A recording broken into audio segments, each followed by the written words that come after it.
scheduling staff and creating an approved time report that you can use to enter payroll. We have our staff entered into our example company. First, the next thing we're going to do is we're going to create a schedule of shifts. There's only one location in this company, so we're only going to schedule one, we're only going to set up one shift grouping. If you have multiple locations, you will be required to set up shifts for each location. The shifts do not need to match at the location. So if I have a home where maybe I do 2 shifts a day, and during the week, I start the shifts at 8, the day shift at 8 a.m., and it goes to 8 p.m. This is just an example. And I need 1 staff to 2 clients as the example. And I say that runs Monday through Friday. Then during the week, I have an evening shift, I call it, and that runs from 8 p.m.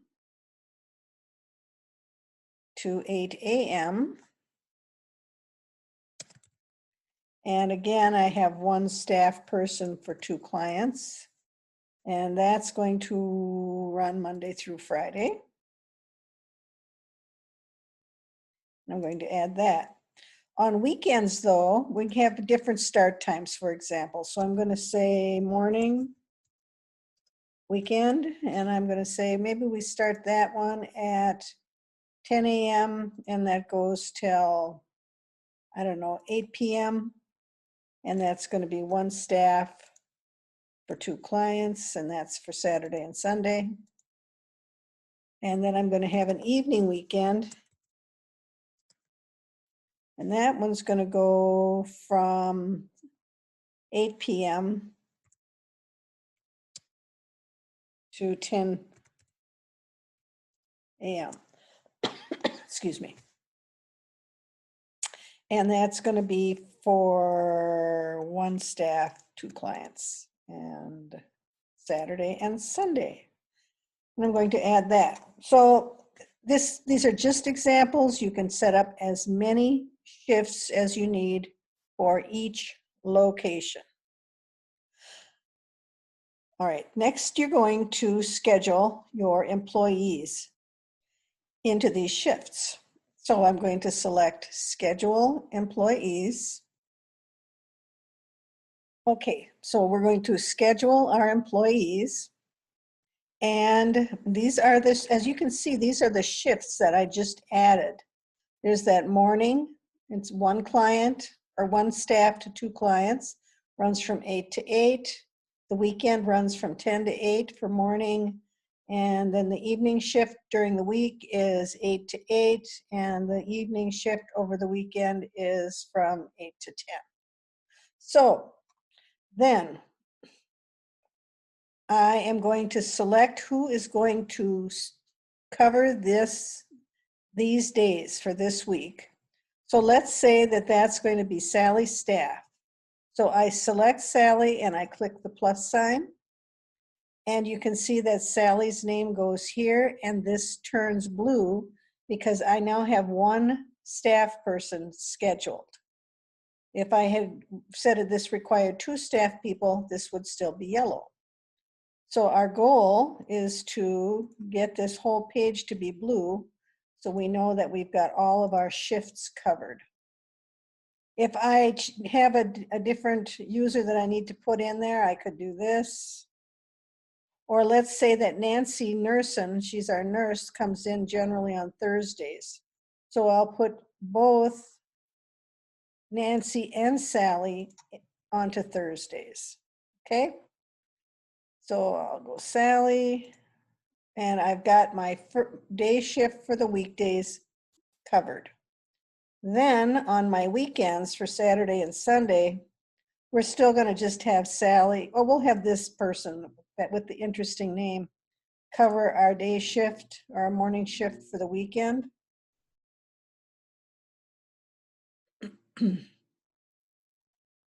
And then we're going to have Laura Knight cover our evening shift during the week.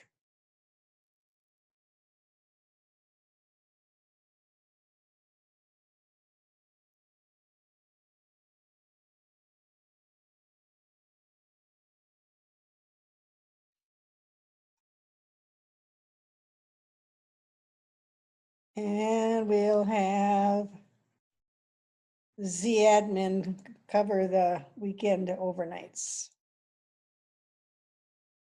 Okay, so now I have this week scheduled. I wouldn't want to have to do this forever, putting these out to our future dates, because I don't have anything scheduled for November at this point.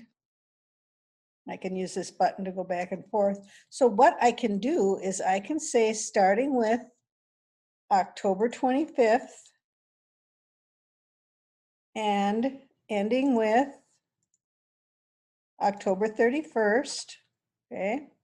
I would like to copy those. I would like to make a replication of that starting November 1st, and I can make that go as far out in the future as I wish.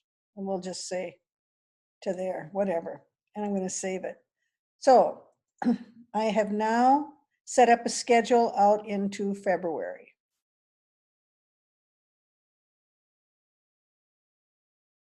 Okay, so you can see, repeated, yay. All right, so if I go out here, and now I just happen to know that Sally's not going to come on Thursday the 5th.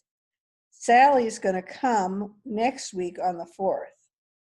So I could, not Sally, Nancy, I'm sorry. So Nancy's coming on the 4th. So I'm going to add Nancy to the 4th. And I'm going to remove her by clicking on that X from the 5th. It's just that easy to change the schedule. All right. So you can add more people in. So it's just, and that only applies to the 4th. If I look at the next week, we'll see that Nancy's coming on the Thursday, like usual. Except if she was going to come on Friday, I could put her on Friday and take her off Thursday. So I just want you to know how easy and how flexible this is. So that's how we're going to schedule our staff. Then there is a weekly report that you can produce and hand out if you want to. Looks like that. You can send it to your printer. Okay. And it is also going to show when your user logs in. They're going to see what their work week is going to look like. So I'm logged in as that Z-admin, and I can see that I'm working on Sunday the 25th and on Saturday, October 31st, okay? So if I wanted to now, let's just say that I'm logging in and I'm going to record the time that I worked this week, okay, so far. So if I want to click record time, I click record time right below here. It shows me the 25th, right? I worked from 8 to 10. I could simply save this if I didn't have any changes to make, but perhaps I went grocery shopping before I came.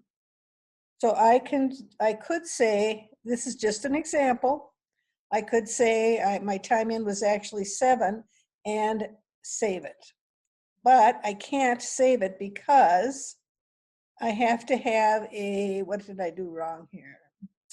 Oh, I have to say that I'm checking out on the 26th, first of all, bad example.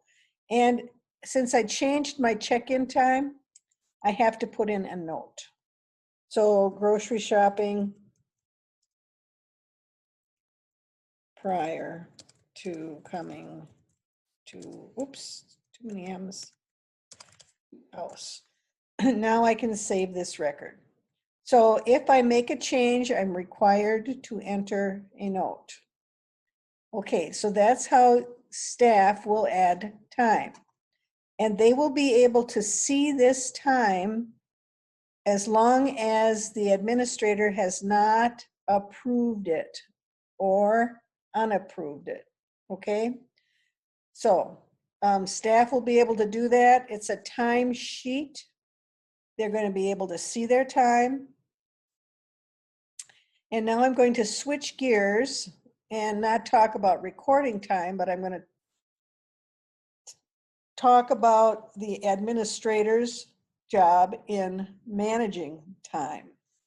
So in order to do that, the administrator is going to go to Task Directory, Administrative,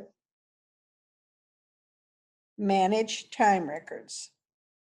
Okay, the system is going to automatically show me any open time records from the prior 2 weeks, because that's pretty common. You can change these times as you wish, and you would see all of the records for all of the client, all of the staff that are open, okay? Then you would be able to either select one at a time and approve them, or by checking this button up here, you would automatically select all of them. You could deselect any that you were not going to approve, and the status would change from open to approved. Okay, you can also run a time report that will show you all of these transactions. But let's just say I'm going to approve this one. So now I don't have any open records. If I said I wanted to see approved records, and click show records, there it's back because it's now approved. And if I ran a time report, I would be able to, and this does default to the prior 2 weeks. I'm just going to say from here to here. And I only want, typically you're going to run this, you're only going to want to see the approved time records. And now you've got a nice, easy to use report that will allow you to total your times by employee. So you'll have a total, you'll be able to total by employee easily, and keep track of, enter your hours in, and for your payroll. So that is scheduling staff filling out their time sheet, and the administrator reviewing those time records and approving them, and creating a spreadsheet that will allow you to easily enter it into your payroll system like QuickBooks or whatever you're using.